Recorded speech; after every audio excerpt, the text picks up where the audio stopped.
أعوذ بالله من الشيطان الرجيم. بسم الله الرحمن الرحيم. الحمد لله رب العالمين، والصلاة والسلام على سيدنا ونبينا ومولانا محمد وعلى آله وصحبه أجمعين. Rabbi shrah li sadri wa yassir li amri wahlul 'uqdatam min lisani yafqahu qawli. Amma ba'd. Para alim, para ulama, punyai, bapak-bapak takmir Masjid As-Sakinah dan Bapak Ibu jamaah salat maghrib dan insyaallah jamaah salat isya yang dimuliakan oleh Allah. Alhamdulillah, summa alhamdulillah, puja dan puji syukur kita panjatkan kehadirat Allah Azza wa Jalla. Pada saat ini Allah masih memberikan kita kesempatan untuk sama-sama berada di rumah Allah ini, menyempatkan waktu di dalam 24 jam. Allah tetap saat ini mentakdirkan kita untuk berada di rumah Allah ini dengan harapan semoga keberadaan kita di rumah Allah ini sambil menunggu isya kita niatkan takarrub kepada Allah, dan yang belum niat i'tikaf sama-sama kita niat nawaitul i'tikaf sunnatan lillahi ta'ala. Ulangi lagi, nawaitul i'tikaf sunnatan lillahi ta'ala. Karena penting, rugi kalau kita masuk ke masjid tidak niat i'tikaf. Bapak Ibu yang kami muliakan, ini hari ini enggak hujan sore. Alhamdulillah. Terang. Sudah 1 minggu ini ya hujan terus. Bapak Ibu yang kami muliakan, pada saat ini saya ingin cerita sebentar. Tadi kita dapat kunjungan studi tiru Masjid Agung Salatiga. Solo Tigo atau Salatiga? Salah ya. Salatigo. Salah telu.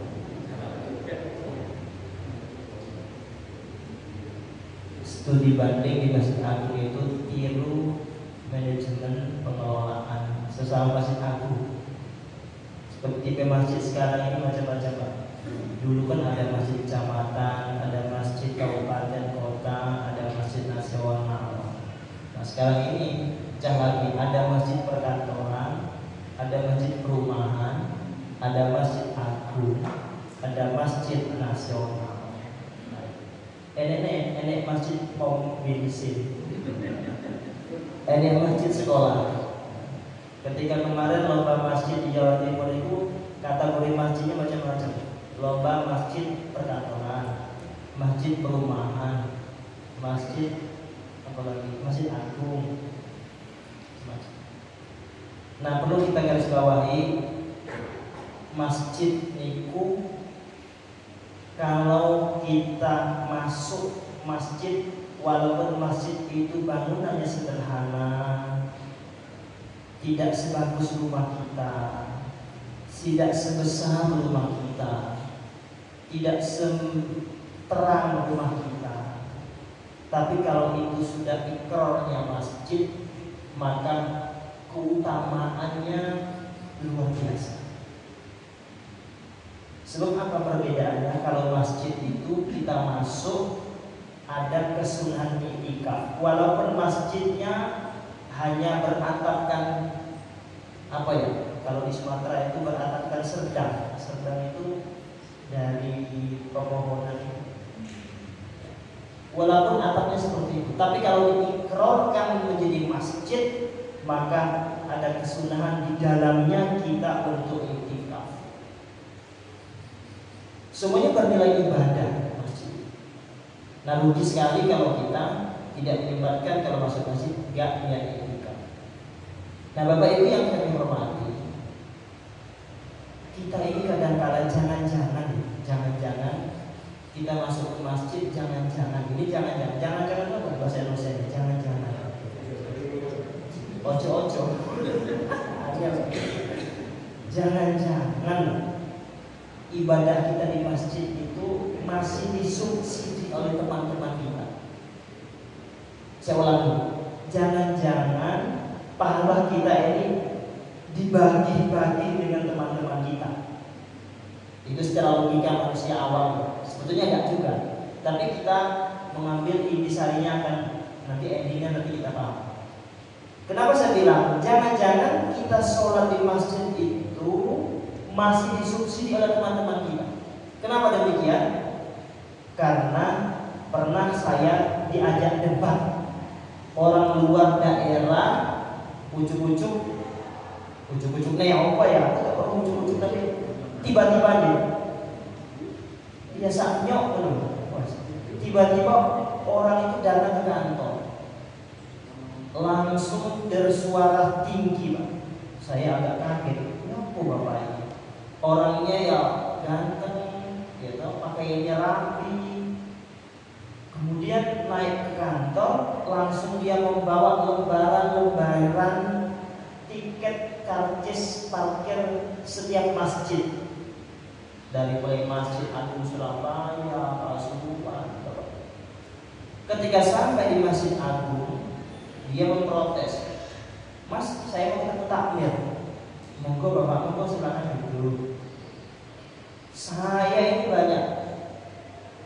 Ini masjid ini kok target infaknya target kok 5.000 mobil. Kelarangan ini loh 3.000. Masjid di Pangkalan ini 3.000, ada 2.000, ada seikhlasnya. Kok masjid ini dibuat 5.000 pakai karcis seolah-olah kita masuk mall. Ini masjid, Pak. Masya Allah. Saya kaget omongan itu kaget. Jadi kan kaget gak? Biasa aja ya, biasa. Kaget saya tuh begini, ya Allah. Saya bilang gini, sampai kaget saya tanya Bapak, tadi pakai sepeda motor, pakai mobil saja. Berapa orang di dalam mobil? Orang 5. Akhirnya saya runtut, Pak Kapolda. Jenengan kalau bayar di mall itu berapa? Ya ada 5.000, ada 10.000. Nah ini kan masjid, Mas. Masjid itu tempat umum. Masya Allah, kok seperti itu pikirannya. Hanya saya ceritakan lagi, Pak Kapolda. Jenengan masuk ke masjid 5.000. Tadi 5 orang. Jenengan ke masjid untuk apa? Sholat. Sholat pakai apa, Pak? Ya wudu pakai baju. 5 orang tadi pakai baju, Pak. Wudu ke jeding. Wudu pakai apa? Yo keran, putar keran. Keluar baju, keluar. Bajunya dari mana? Itu dari tanah. Yang membawa air itu sampai ke keran, sampai membuat jenengan basah muka itu pakai apa? Ya pakai sanyo. Sanyo dari mana, Pak? Ya beli, bukan. Ngiduk sanyo pakai apa? Pakai listrik.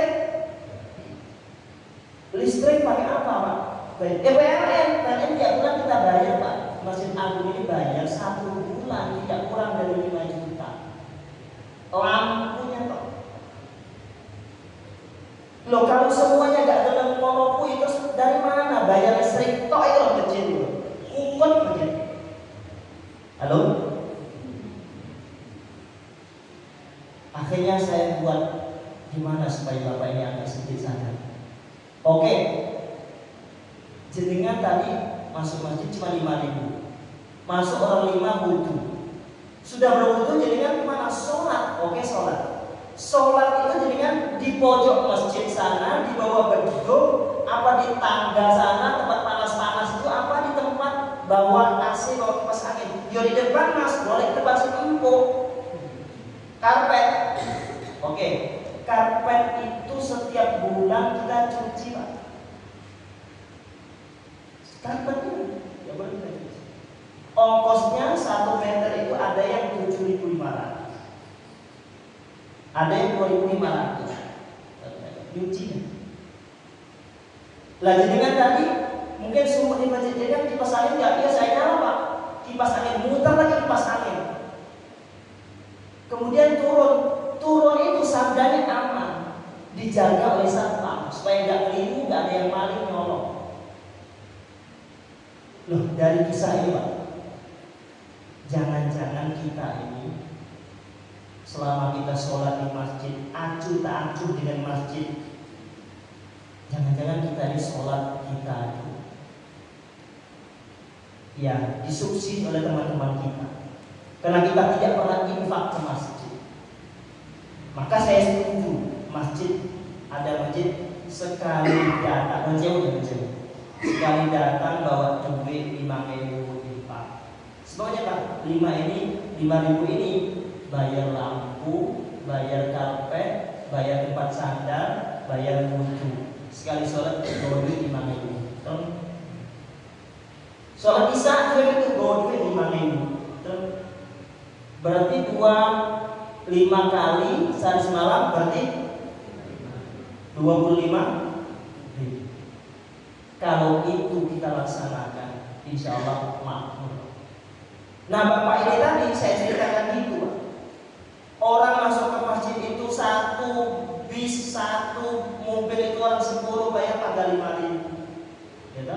Lah terus jenengan protes untuk bayar 5.000 masjid pada kegunaan 5.000 lah. Cuci karpet, bayar listrik, bayar resik. Sementara jenengan bayar nonton Persik nek jalan kira 10.000. Kajen bayar mobil 10.000. Gak ono sing Masya Allah. Ketika diajak untuk ngopeni masjid, maka Bapak itu tadi. Yang kedua Bapak, masjid kita ini tidak punya donatur tetap sih. Gak punya orang sugih tiap bulan ini untuk bayar listrik, ini untuk bayar lampu, enggak ada. Semuanya kota infak. Berjalannya masjid ini dengan adanya kota infak. Makanya dengan adanya infak itu, maka hiduplah masjid. Kalau infak itu nggak jalan, maka insya Allah masjid pada laku tapi sorot akhirnya.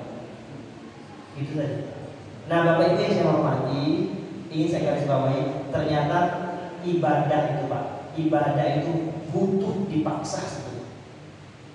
Ibadah itu yang kita lakukan itu harus dipaksa. Kalau ibadah itu nunggu, umpama kita sedekah, adalah nyopo sedekah barang infak barang percuma kalau nggak ikhlas, mana ya? Percuma kalau nggak ikhlas, akhirnya nggak dalam sedekah, nunggu ikhlas terus kapan? Nunggu ikhlas itu loh kapan? Ada lagi, sedekah berbagi nunggu sugi, nunggu enek duit. Lo terus kapan nunggu awake sugi? Umumnya takdir enggak dari wong sugi terus enggak sedekah. Lah berarti kesimpulan yang saya mau garis bawahi bahwa apapun yang kita lakukan itu harus dipaksa.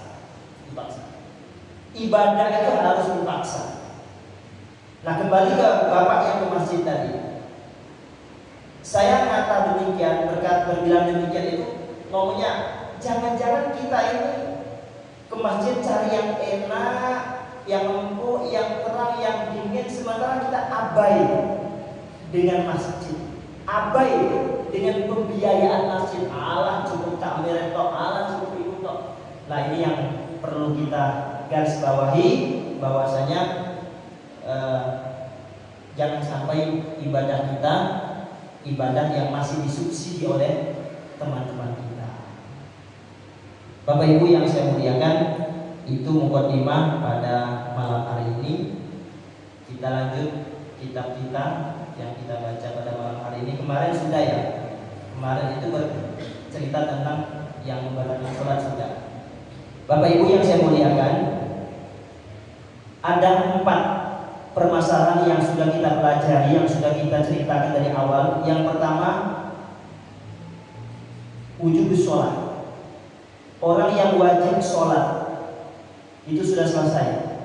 Orang yang wajib sholat itu hanya ada tiga macam jenis orang. Yang pertama orang itu Islam, yang kedua berakal, yang ketiga baligh. Kalau ketiga-tiga ini sudah ada bagi dirinya, maka dia wajib sholat. Karena ini wajib sholat itu orang tiga ini. Yang pertama dia Islam. Yang kedua berakal. Kalau dia Islam tapi tidak berakal, tidak wajib sholat.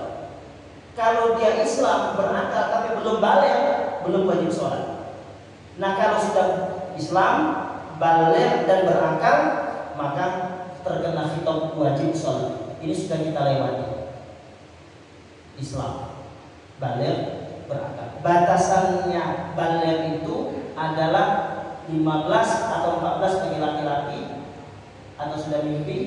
Yang perempuan 9 tahun kalau sudah datang bulan baru, atau di bawah 9 tahun tapi itu sudah datang bulan. Itu batasan baligh. Nah berakal juga gitu. Berakal itu orang hilang akal. Hilangnya akal akhirnya tidak wajib sholat. Hilangnya tidak disengaja. Kalau hilangnya akal disengaja, umpama saat ini musim hujan, akhirnya ketimbang nganggur-nganggur di rumah ngombe obat, gitu, obat-obat jadi karo. Akhirnya setelah minum obat, awalnya berubah total, akhirnya langsung rupanya gendeng.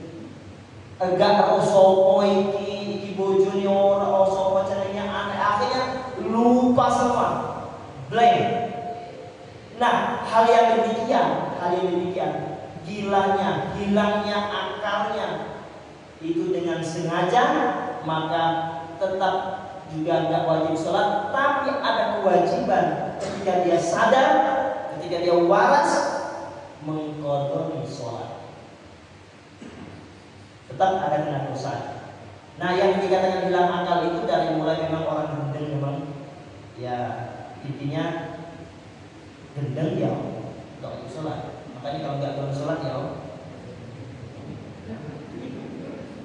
jangan langsung memvonis sampai waktu nggak sholat langsung nesu-nesu. Jangan dulu, jangan deh itu nggak duit. Atau dia dalam keadaan tidak sadarkan diri, itu nggak wajib sholat. Wes wajib sholat 3 orang. Dari wajib sholat ini yang kedua, yaitu dari wajib sholat, syarat wajib sholat. Tadi kan wajib sholat siapa orangnya, kemudian syarat wajib sholat. Syarat wajib sholat itu yang sudah kita ketahui yang lampau, ini mengulangi, yaitu pertama sudah masuk waktu. Ini kalau kita mau sholat maghrib, ya maghribnya sudah masuk waktu. Atau kalau kita nggak masuk waktu maghrib, kita langsung sholat isya di dalam waktu maghrib, itu namanya sholat jamaah. Memasukkan sholat isya di dalam waktu sholat maghrib, maka kita sholat isya di dalam waktu maghrib, itu namanya jamaah takdim. Kalau kita melaksanakan sholat zuhur 2 rakaat, asar 4 rakaat, sholat zuhur di dalam waktu sholat asar bersamaan di dalam sholat asar, itu juga namanya jamak qashar. Intinya kalau kita sholat yang ada waktunya, seperti kita tidak berpergian, kita berada di tempat, berada di rumah kita, akan mau sholat maghrib, maka syarat yang utama masuk waktu maghrib. Syarat yang pertama. Jadi ini sudah kita lalui, syarat wajib sholat itu sudah, syaratnya sholat sudah. Kemudian yang ketiga adalah rukun sholat. Rukun sholat juga sudah kita lalui. Berapa rukun sholat? Ono sing 17, enek sing 14.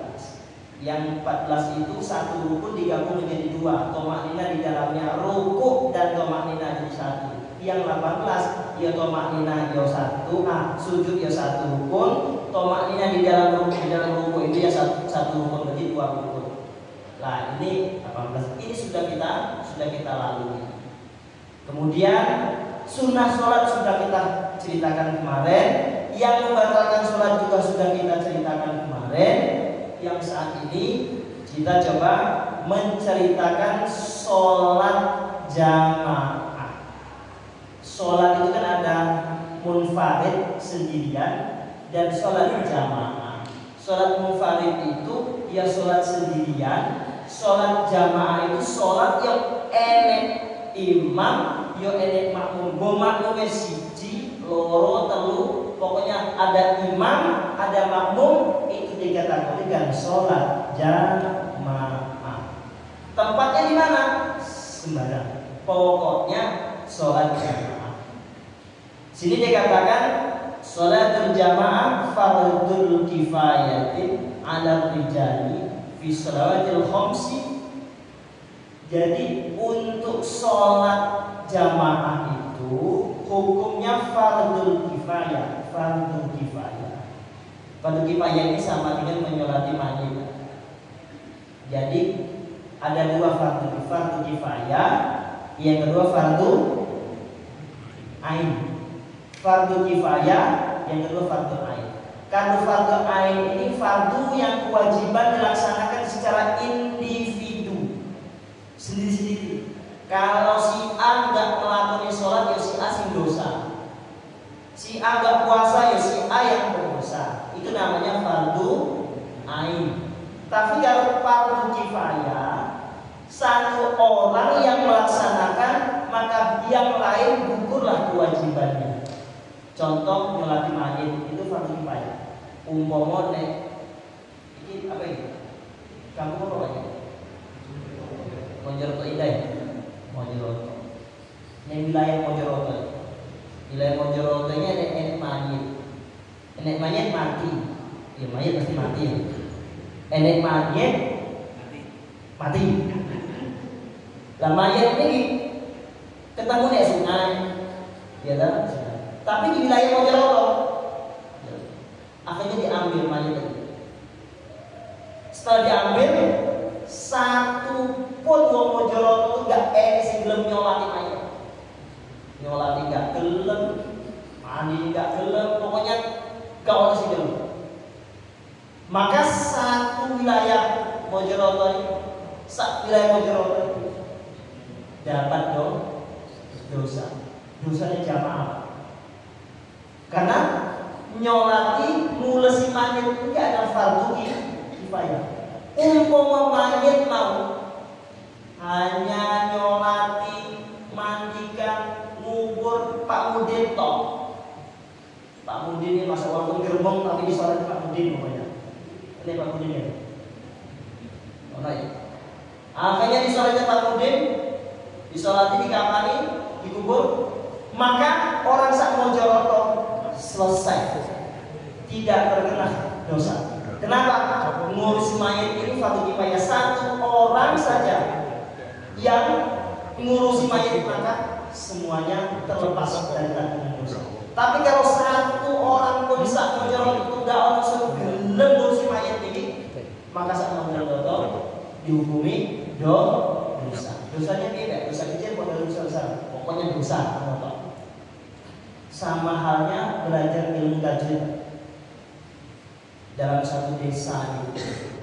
Gak ono sing gelem belajar Quran, gak ono sing gelem belajar ilmu tajwid, bacaan Qurannya gimana, bagaimana imamnya di masjid nanti. Gak ono belas yang gelem, yang maksa anaknya, yang kepengen anaknya yang mau mondok untuk dalami bacaan Quran, maka sak desa itu dosa.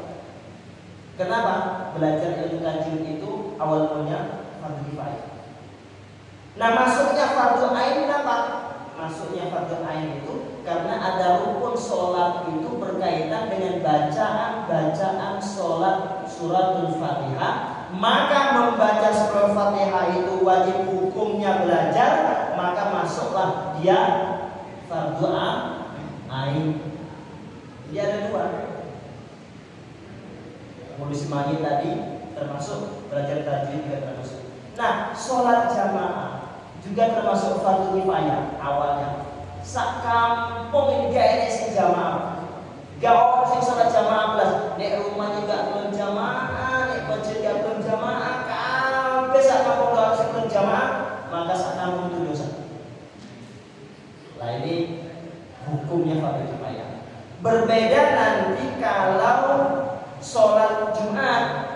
Kalau sholat Jumat itu fardunya fardu ain bagi laki-laki. Jadi kalau hari Jumat gak orang sholat zuhur bagi laki-laki. Ada gak usah sholat Jumat ya mau zuhur padahal itu hari Jumat gak oleh. Tetap kalau hari Jumat bapak-bapak wajib hukumnya fardu ain melaksanakan sholat Jumat. Lah ibu-ibu boleh pilih. Hari Jumat boleh sholat zuhur 4 rakaat kayak biasanya. Atau aku di rumah kok nganggur turun gak iso masa ya dulu anak-anak gak orang ikut Jumatan naik. Iya toh ibu, gak apa-apa. Ibu-ibu Jumatan, tapi jangan som pertama, gitu.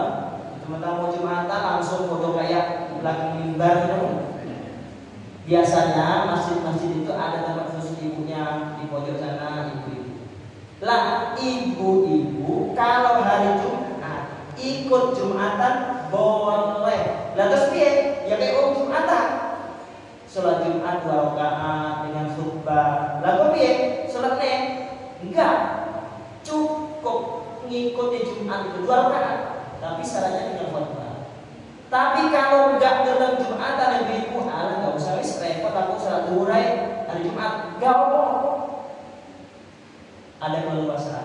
Tapi kalau bapak-bapak enggak boleh. Malas ikut Jumatan. Khotib kayaknya Jumat ini ame. Si A itu lah sawi. Enggak usah. Ini main sholat zuhur enggak boleh. Nah ini berkaitan dengan Jumat. Kalau Jumat itu laki-laki fardu ain.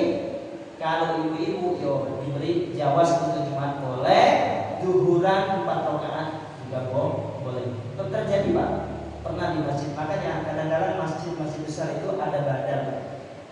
Pernah di terjadi, kena khotibnya awal jam 10 ngomong di bel siap, gitu. Ujuk-ujuk jam 12, pokoknya jam 12 itu sudah zuhur. Masjid lain itu adzan kabeh. Ternyata khotibnya mbok gak ada berita gak teko. Jamaah apa aja?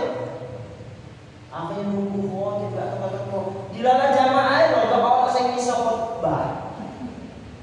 Jamaah satu wae. Akhirnya ngadeg kamera Bapak Ibu, ayo kita sholat langsung hari Jumat tanpa khotbah, sholat 2 rakaat. Imam yo mana deh? Ya sholat Jumat 2 rakaat tanpa khutbah, yo gak sah sholat. Terus ada yang situ, kita gak ada khutbah, sholat zuhur aja. Yang sebelah sana keluar sholat zuhur, ya toh. Yang jero ini sholatnya Jumat cuma 2 rakaat tanpa khutbah. Ya pernah terjadi di kota itu, gak tak sebut masjidnya. Akhirnya berkembang, makanya jogo-jogo Masjid Agung kita putuskan Masjid Agung harus 2 khotibnya setiap Jumat. Ya enggak naik kabeh 2 itu enggak. Kalau yang awal yang pertama itu ada badannya enggak naik gitu loh. Tapi kalau bersangkutan ya jadinya menungsol, ujuk-ujuk bani bungkus, ujuk-ujuk protes sakit gitu. Akhirnya agak sudah Jumatan. Ya, yang naik adalah badan. Jadi setiap Jumat 2 khotibnya kita Masjid 2. Jaga-jaga gara-gara peristiwa itu tadi. Peristiwa yang sholat Jumat 2 rakaat tanpa khutbah, yang di belakangnya 4 rakaat dari Jumat. Ini permasalahan. Nah, Bapak Ibu yang saya muliakan, ini berkaitan dengan sholat Jumat, ya, wajib.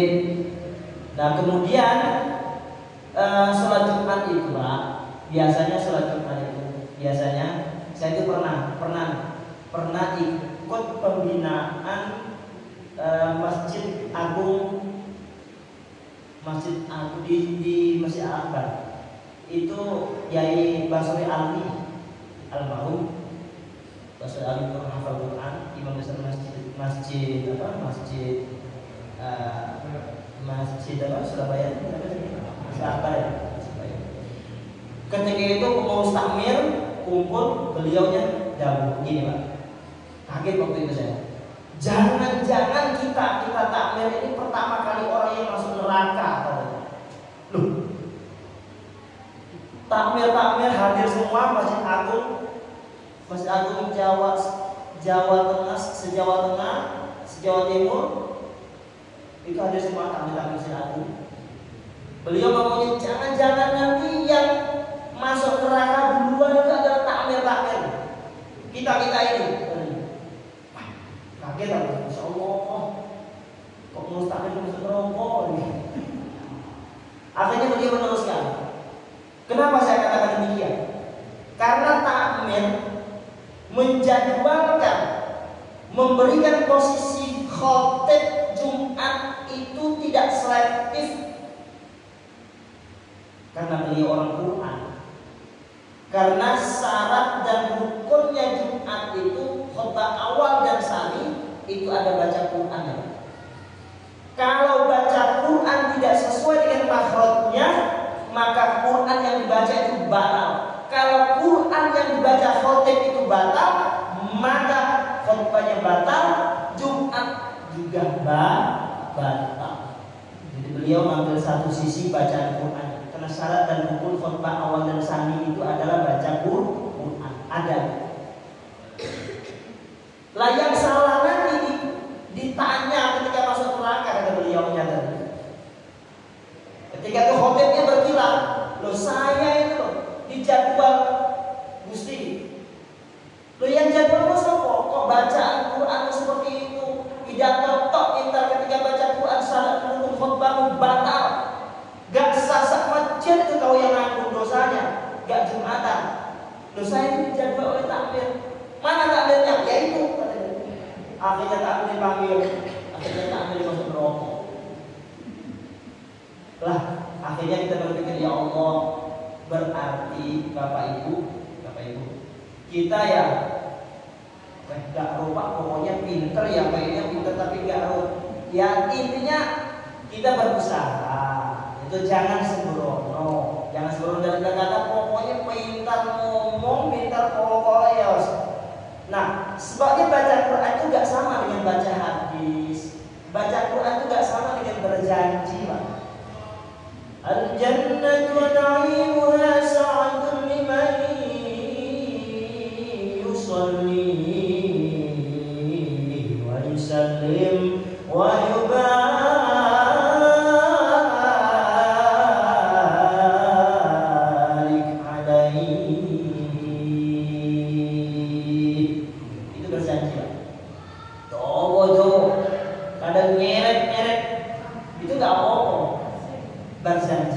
Tapi kalau baca Quran, ini aturannya ada pakemnya, ada rambu-rambunya. Ini kalau nggak dibaca panjang, maknanya berbeda.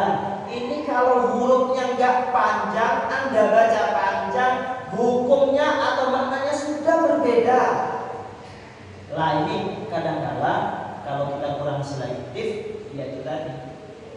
Nah, Bapak Ibu yang saya hormati, berkaitan dengan Jumatan tadi, yang pertama kata beliau selektif untuk milih khotib. Yang kedua, sekarang ini musimnya orang kerja dalam arti kata kesel. Jumatan pas Jumatan itu loh, enak keluar.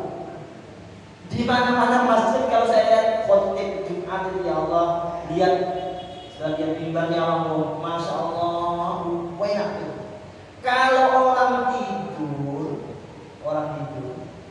ya. Kalau suara kita khotib itu tidak menggelegar, ya tambah nyenyak tuh ya Pak. Tenang, tambah enak. Nah kata ini tadi Kiai Basori Alwi, kenapa saya katakan tadi katanya takmir itu masuk neraka duluan? Jangan-jangan nanti milih khotib ketika umpama ini kan kita harapkan sedang khotbah jamaahnya nggak enek sih punya khotib, bukan khotibnya pertama suaranya nggak banter, yang kedua gopo, ya toh khotbahnya loh sampai setengah jam, ya toh. Akhirnya makmumnya mau wantok turu enak bar turu masjidnya roboh umpama mati sedoyo, gitu. Pas mati loh, mati dalam keadaan dia nggak perlu mau kebayang, mati dalam keadaan yang turun, ya loh. Nah, yang seperti itulah dipertanggungjawabkan. Akhirnya apa? Makmumnya tidak konsentrasi, nggak ada niat untuk khutbah itu supaya orang minimal nggak turu. Tapi kalau yang turu ya malah turu pak, uangnya ya, boleh saya jalan. Ibu saya jalan ke buku enak. Lah ini kesimpulannya bahwasanya khotib hari Jumat itu mari kita sama-sama selektif untuk kita pilih. Kita selalu ambil kewajiban kita. Tidak tonton yang memakai. Nah Bapak Ibu yang saya hormati, sekarang adalah sering kita dengar hadis Nabi mengatakan sholatul jamaah afdhal min sholatil fardhi bisabi wa asrina darajatin.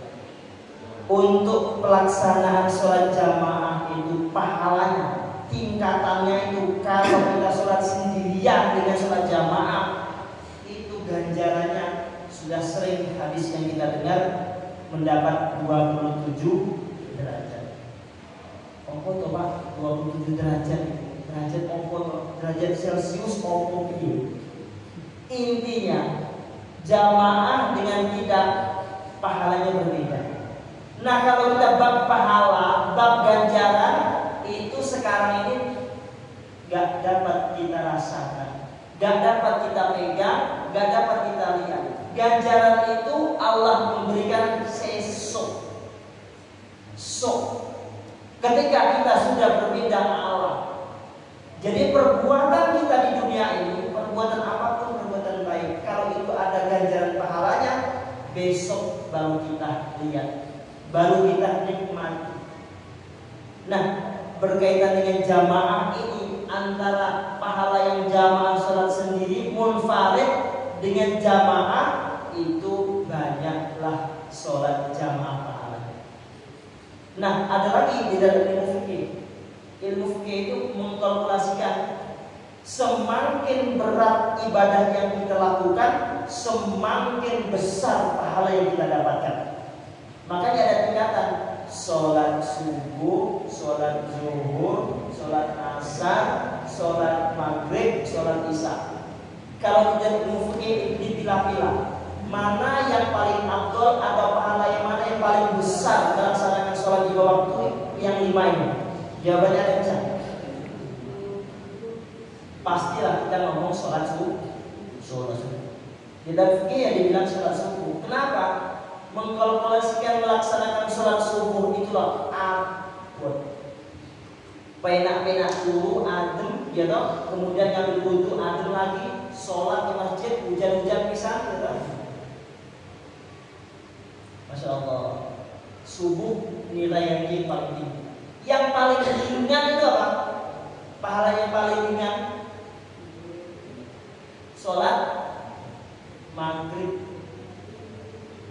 Sholat maghrib itu mulai mengatur jam 4, wis makan, mandi, wis baca, ya toh, ngurungin adzan Allah, wis siap, enteng, ngambil sepeda motor, udah di masjid, enteng. Intinya semakin ringan kita ibadah, semakin sedikit ibadahnya. Semakin berat ibadah kita, semakin besar pahalanya. Maka ada suatu cerita, ada orang bertanya kepada Rasulullah, ya Rasulullah, ibadah apa yang paling afdal aku lakukan? Tanya satu orang, tanya Rasulullah, kata Rasulullah, sholat awal waktu. Oke, besok harinya bertanya lagi orang lain. Orang lain bertanya dengan pertanyaan yang sama, ya Rasulullah, ibadah apa yang afdol yang aku lakukan? Kata Rasulullah, birrul walidain, menghormati orang tua, mengurusi orang tua. Suatu saat, suatu hari, tanya lagi orang lain dengan pertanyaan yang sama, ya Rasulullah, ibadah apa yang paling afdol yang aku lakukan? Jawab Rasulullah, qiraatul Qur'an. Dari pertanyaan yang sama, dari 3 orang yang bertanya, jawabannya berbeda-beda. Apa intinya? Bahwasanya afdolnya ibadah itu menurut kita, semakin kita sulit melaksanakannya, maka besarlah pahala di situ. Kenapa Rasulullah yang pertama tadi mengatakan afdolnya ibadah engkau itu sholat pada awal waktu? Kenapa? Karena awal waktu itu berat baginya. Untuk tepat waktu sholat itu awal waktu itu berat bagi bapak yang bertanya pertama. Maka Rasulullah, afdolnya amal bagi si bapak yang pertama ini sholat awal waktu. Karena awal waktu abot, bakula, nek petani, nek penggawe nek kantor, akhirnya akhirnya heri terus sholatnya. Gitu? Lah, pertanyaan yang kedua,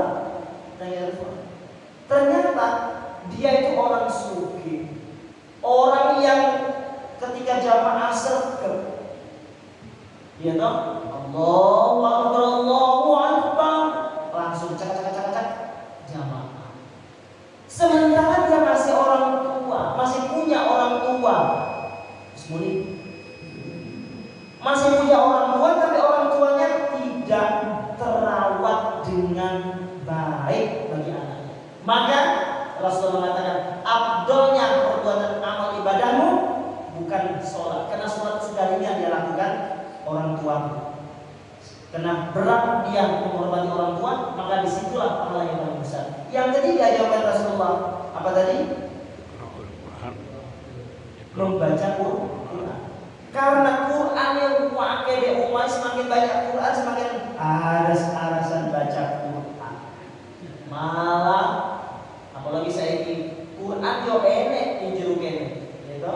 Tapi 24 jam jarang kita buka surat Yasin, surat Al-Waqiah, malah surat Wifi, surat-surat WA terus yang kita buka.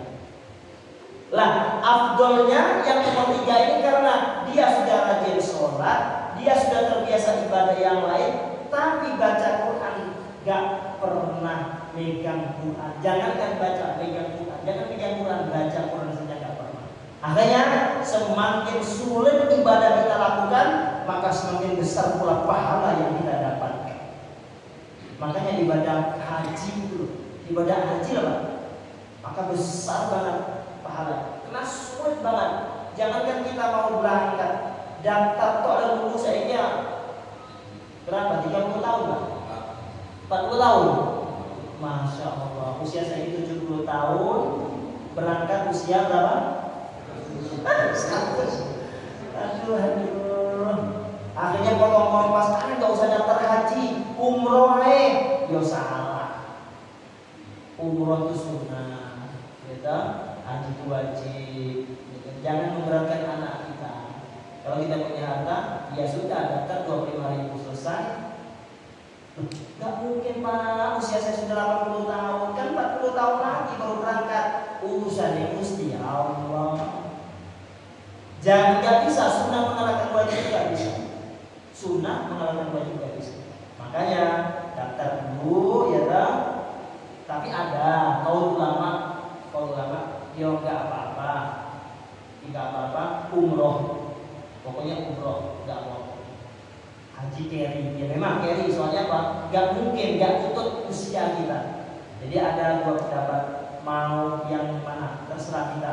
Umroh di sini nggak apa-apa, atau kalau yang pertama, pokoknya aku nggak boleh umroh, pokoknya daftar dulu, daftar baru umroh, terus dia daftar 25 terus Mau umroh ya kayak duit Pak, duit di selawe tok. Ya toh? Terus dari kapan? Wallahu a'lam bishawab.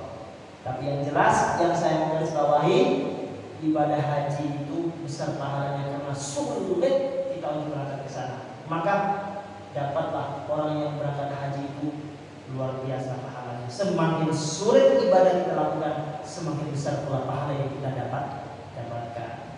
Ihdinas siratal mustaqim. Semoga apa yang kita sampaikan pada malam hari ini betul-betul benar-benar ridho dan berkah dari Allah Subhanahu wa taala.